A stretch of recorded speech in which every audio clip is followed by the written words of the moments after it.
Well, we'll call it the past month or so, Pastor Mike's been preaching through a sermon series on the life of King Solomon. And we've titled this series Rise and Fall because, well, throughout his life, Solomon experiences a rather dramatic rise and fall. And to this point in the series, we've been learning mostly about Solomon's rise, but I assure you, a fall is coming. Solomon's going to accomplish a lot because of his faith in God, but eventually he's going to fall from grace. He's going to turn away from God, and he and his people are going to suffer because of it. Solomon's narrative arc is, in a word, spectacular. And I don't mean that in a positive sense. Yes, he climbs to incredible heights, but he also nosedives in epic fashion. And Solomon is not alone in this. History is full of examples of people doing incredible things only to then immediately fall flat on their face. And let's start with a modern example. This is Jonathan Taylor. And Jonathan Taylor is a running back for Pastor Mike Van Reese's favorite football team, the Indianapolis Colts. Now, if you're following football this season, the Colts are off to a pretty good start. I think they're 3-0, if I remember correctly. But that wasn't so much the case last season. At about the December 15th point in the season, the Colts were sporting a mediocre 6-7 record. And they had a December 15th matchup against the Denver Broncos, which was relatively pivotal in the outcome of their season. It was unlikely, but still possible for the Colts at this point, that they might just eke out a berth to the playoffs. They were trailing the Houston Texans in their division, but a couple of Texans losses paired with a couple of Indianapolis wins, and the Colts would just about sneak in.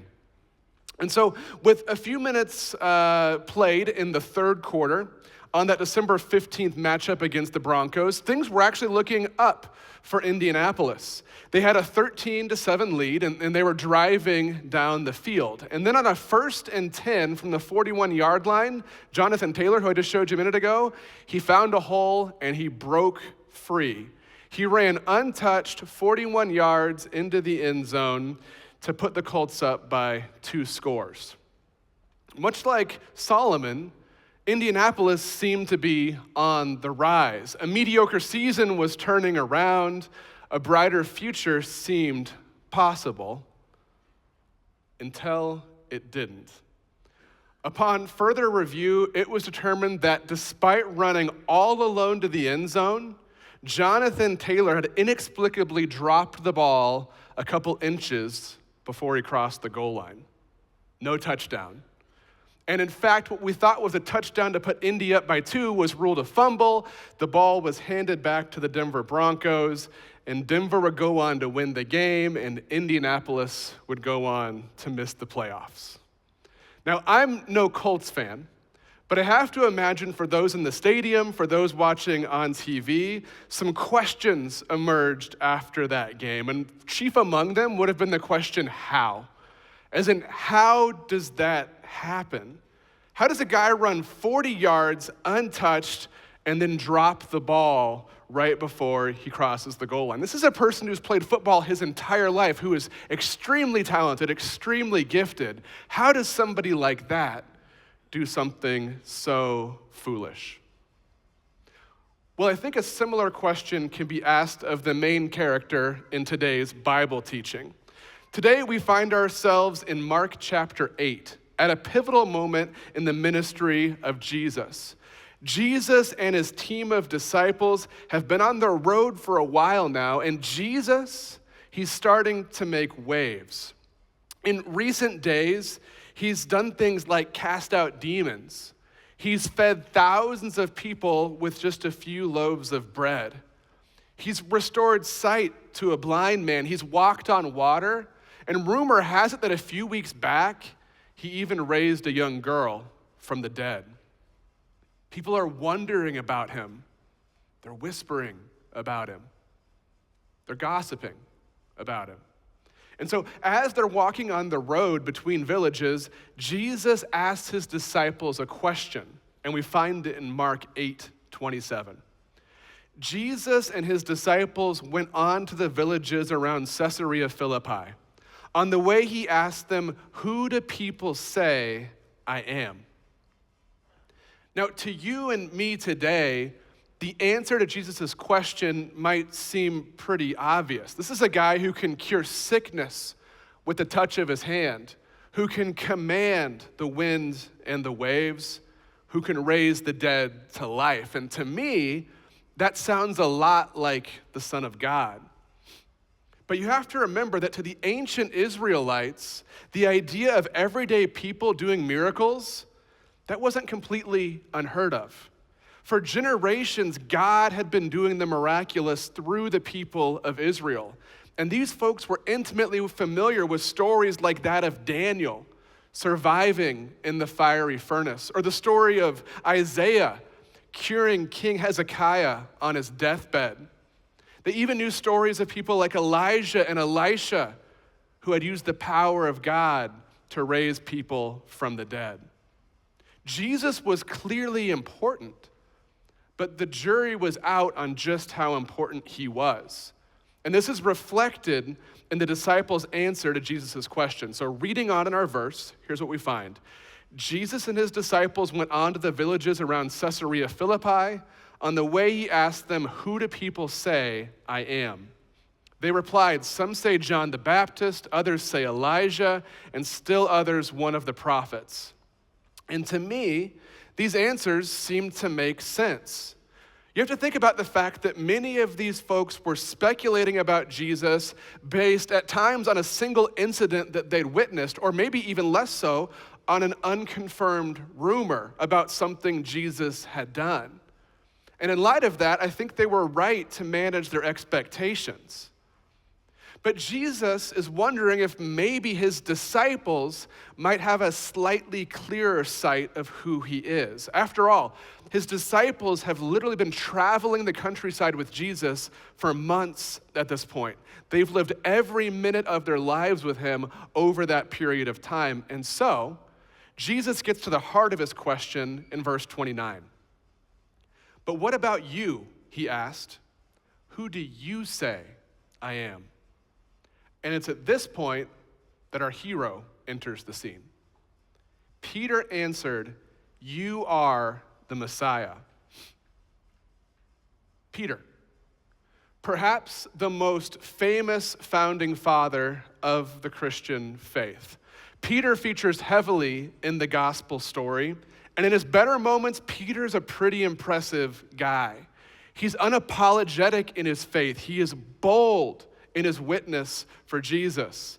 And perhaps this is why Jesus nicknames Peter the Rock and says that on this rock he will build his church. But for all his good qualities, Peter also possesses some less admirable traits as well, such as his tendency toward emotional outbursts, or the reputation he's created for himself as someone who speaks first and then thinks second. But to Peter's credit, in Mark chapter 8, he appears to have his thinking cap on. And so when Jesus asked him and the disciples who they believe Jesus is, Peter's ready. He boldly says what others won't. He says plainly, "Jesus, you are the Messiah." Messiah. It's not a word that we hear a lot outside of church context today. So let's pause a moment to consider what that word means. So Messiah is an English word derived from the Hebrew word Mashiach, or from the Greek word Christos, both of which mean the anointed one, as in the one handpicked by God to deliver the Israelites from their oppression. There are lots of prophets, there are even more priests, but there's only one Messiah. And in the days of Peter, people were desperate for the Messiah, because the days of Peter were far removed from the days of Solomon. In the days of Solomon, Israel was on top. Thanks to Solomon's wisdom, the people of his day were prosperous. Israel was the envy of the nations. It had lush gardens. It had a beautiful temple. It had a sparkling capital. It had a large and dominant military. It had thick walls. And the people of Israel walked in freedom. But fast forward to Peter's day, and literally every one of those advantages had been stripped away. Peter grew up impoverished, heavily taxed, and far from free. Rome was the top dog now, and once mighty Israel had diminished to the point that most saw it as little more than a remote outpost of little significance. But despite their desperate situation, Peter and his people had hope, and they called that hope Messiah. So when Peter gives Jesus the name Messiah, that's a big, big deal. For Peter to be the very first person to correctly identify Jesus as the Messiah, that's something of a rock star move. Others maybe thought X or maybe they thought Y, but Peter was insightful enough, he was bold enough to take things a step further, to say that Jesus was the promised king of his people, the savior of the world, the very Son of God.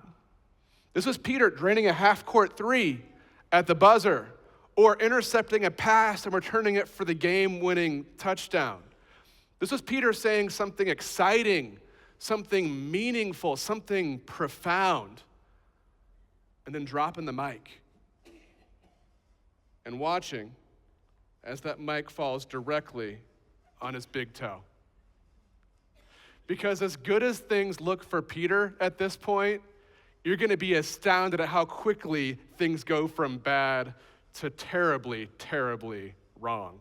So let's have a look at it. We're going to find it in verse 29. Well, actually, in verse 29, Peter calls Jesus the Messiah, and then 2 verses later, this is what we see Peter say.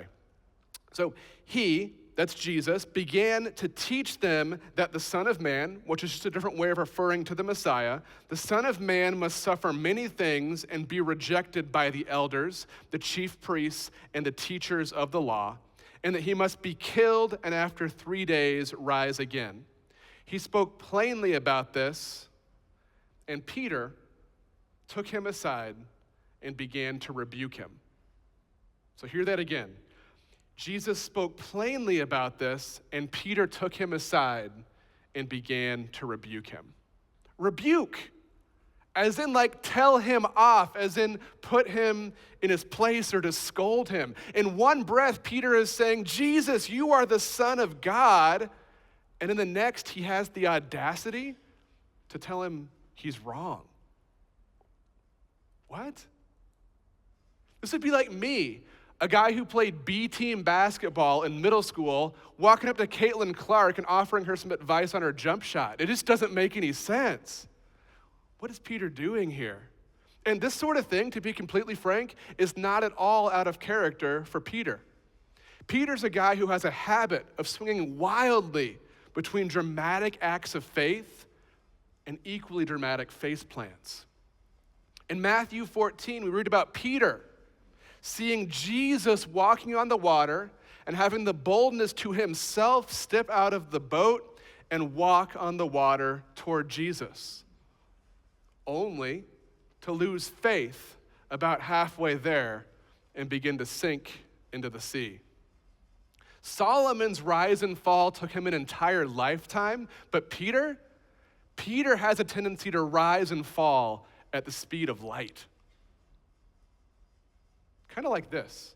So remember the story of Colts running back Jonathan Taylor? Well, I'm not going to pour salt on the wound for Mike, and in fact, I might have a story that makes him feel a little bit better. Allow me to introduce you to Kalen Clay. Kalen Clay is a former wide receiver for the University of Utah. So walk with me back to the year 2014, and Utah is facing off in a marquee matchup against the mighty Oregon Ducks, in what is quite possibly the biggest football game ever to come to the University of Utah. And things get off to a great start for Utah. Leading 7-0 at the start of the second quarter, Utah quarterback Travis Wilson uncorks a pass to Kalen Clay, who's managed to separate from his defender. And then with nothing but green grass in front of him, Clay proceeds to run 79 yards untouched to put his team up 13-0. Fans high-five in the stands, players are mobbing each other in the end zone. And then, slowly, the cheers fade, and a different sort of buzz begins to make its way around the stadium. A defender for Oregon has scooped up the ball, and he is running with a group of about 6 teammates in the opposite direction. And a referee is running along beside them. As the Oregon player crosses the goal line, the referee puts his hands up to signal touchdown, not for Utah, but for Oregon. Moments later, a replay flashes on the Jumbotron, and sure enough, Kalen Clay has somehow managed to drop the ball about a half yard short of the end zone. In the blink of an eye, Clay has gone from hero to villain, and Utah has gone from being up 2 scores to tied. Utah would go on to lose the game 51-27. Ouch. That's a dramatic swing. And it actually leads me to what's probably the most high-profile rise and fall we're going to discuss this morning. And yes, I am going to pick on poor Peter just one more time. On the night before he was to be arrested and killed, Jesus called his disciples together for a dinner. And he told them what was about to happen. He told them he was going to be arrested, beaten, and crucified. And he also told his disciples that every one of them was about to be scattered and to lose faith. We pick up the story in Mark 14:29. Peter declared, "Even if all fall away, I will not." "Truly I tell you," Jesus answered, "today, yes, tonight, before the rooster crows twice, you yourself will disown me 3 times. But Peter insisted emphatically, "Even if I have to die with you, I will never disown you." Oh, Peter. Sweet, precious Peter. Spoiler alert, it's not but a couple hours later when Peter does, in fact, disown Jesus. So clearly, we're seeing a pattern here in the life of Peter. Peter promises to stand by Jesus, promises to die with him even, and then Peter goes into hiding. Peter is confident enough to walk on the water, and then Peter doubts, and he begins to sink. Peter is bold enough to call Jesus the Messiah, and then he has the audacity to rebuke him.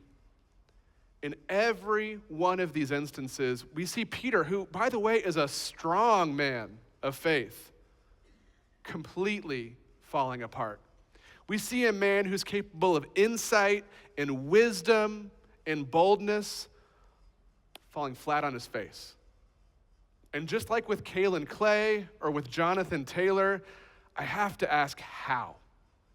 As in, how is that possible? And I think I also wonder what? As in, what was it that allows Peter to so quickly and so completely abandon his faith? Well, if we circle back to our main passage for today, Jesus has an answer to that question for us. But before he gets to that answer, he has some choice words for Peter. So let's head back to Mark 8. Jesus and his disciples went on to the villages around Caesarea Philippi. On the way, he asked them, "Who do people say I am?" They replied, "Some say John the Baptist, others say Elijah, and still others one of the prophets." "But what about you?" he asked. "Who do you say I am?" Peter answered, "You are the Messiah." Jesus warned them not to tell anyone about him. He then began to teach them that the Son of Man must suffer many things and be rejected by the elders, the chief priests, and the teachers of the law, and that he must be killed and after 3 days rise again. He spoke plainly about this, and Peter took him aside and began to rebuke him. Hear Jesus' response. But when Jesus turned and looked at his disciples, he rebuked Peter. "Get behind me, Satan," he said. "You do not have in mind the concerns of God, but merely human concerns."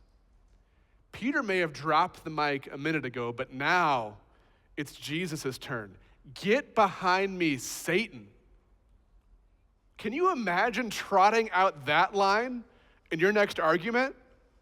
Kids, I do not recommend lobbing that one back at your parents later today. That's not going to go well for you. Get behind me, Satan. We could spend a while unpacking that one, but actually, I'm going to keep us moving because I think what Jesus says next is, in fact, the more important takeaway for us today. It's in Jesus' next sentence that he explains what's gone wrong with Peter here, and honestly, what I think often goes wrong for a lot of us. So Jesus comes to Peter with this response: "Get behind me, Satan. You do not have in mind the concerns of God, but merely human concerns." Human concerns.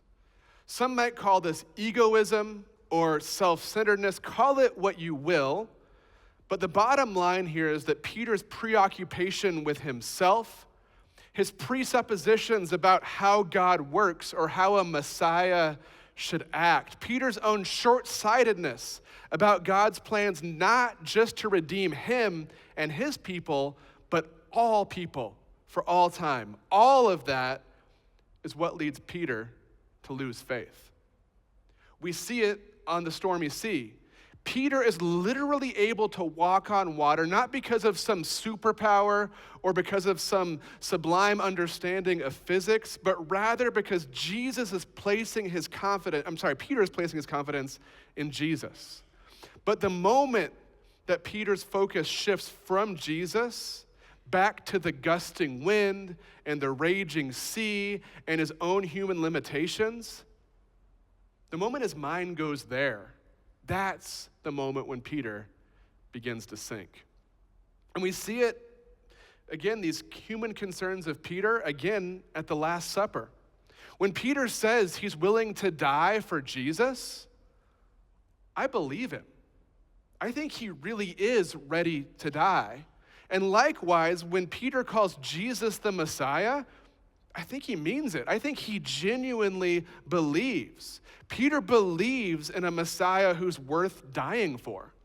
He believes in a Messiah who's going to save the Jewish people and restore them to their rightful place. But Peter goes wrong. Peter loses faith when he realizes that Jesus isn't here just to bring some worldly kingdom, some return to the glory days of Solomon. No, Jesus is here to die, as in literally die, to bring the spiritual kingdom of God to all people. Jesus does something surprising, something that doesn't fit with Peter's expectation, and Peter loses faith. Put succinctly, Peter rises when he fixes his eyes on Jesus, and he falls when he fixes his eyes on himself. And all I can say to that is ditto, because the same is true for me. Over and over and over again in my life, I find that the more I worry about myself, whether I'm being treated fairly, whether I'm getting what I deserve, whether my life is good and easy, whether God is providing for me on my terms, the more I worry about these things, the farther I get from God. But when I can take a moment, when I can take a breath, when I can look around me and marvel at his creation, when I can immerse myself in his word, when I can be still and I can be silent and let God steer my thoughts, when I can let God drop the mic, those are my biggest mic drop moments as well. So I wonder, where are you today? We all rise, we all fall at times. Are you rising in your faith? If so, my guess is that's because you're fixing your eyes, your heart, your mind on Jesus. And if you're falling, know that you're in good company. People like you and me have been falling away from Jesus countless times throughout history. It happened to Peter. It's going to happen to Solomon. It definitely happens to me. My encouragement to you this morning is to refocus. Elevate your thoughts to the goodness, to the sufficiency, to the beauty of God. And before you know it, you'll be on the rise again.